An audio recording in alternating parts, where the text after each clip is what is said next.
Hi, everybody. My name is Peter Sali. I'm here to talk about ultra-processed foods and childhood obesity.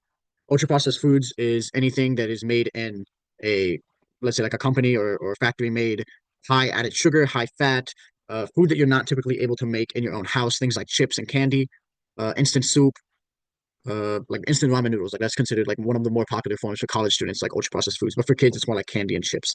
So you wouldn't be able to make it in your own kitchen typically. We should care about why children are getting fatter because over two-thirds of the calories that American children eat come from ultra-processed foods.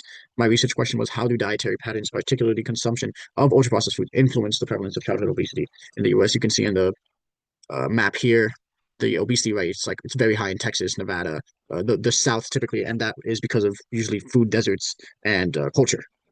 So my key findings in the research for this whole paper is that children who eat more ultra processed foods have more levels of sugar and salt and fat and lower levels of like high quality protein and dietary fiber that typically will change the way that their brain functions for their eating habits. When they're a child, they're going to grow up and they're going to like eating the same things that they ate when they were a kid for the most part, unless taught otherwise.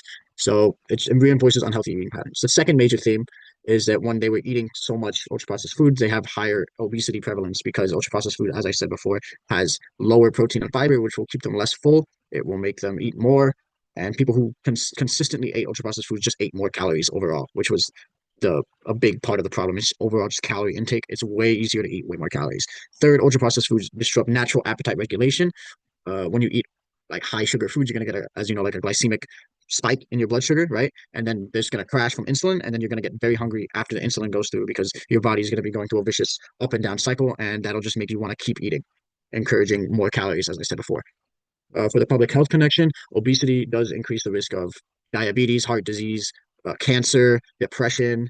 It's it's overall just a negative for everyone, but specifically it's more important in the generation today because we've had more ultra processed food than ever before, easily available. So, and oh, I'm sorry. Uh, Regarding the socioeconomic play, we have food deserts, like I said, in the South, and people who are in food deserts typically have more access to ultra processed food because ultra processed food is cheaper, which is technically a good thing. You know, it's better fed than unfed, but the problem is that when you're buying only ultra processed food, you're still missing out on a lot of key nutrients. Uh, Overall, when a child is obese, it reflects a lot of factors in their life. It's not just a choice of, oh, they made bad choices. It could also be based off of what their parents taught them and where they live.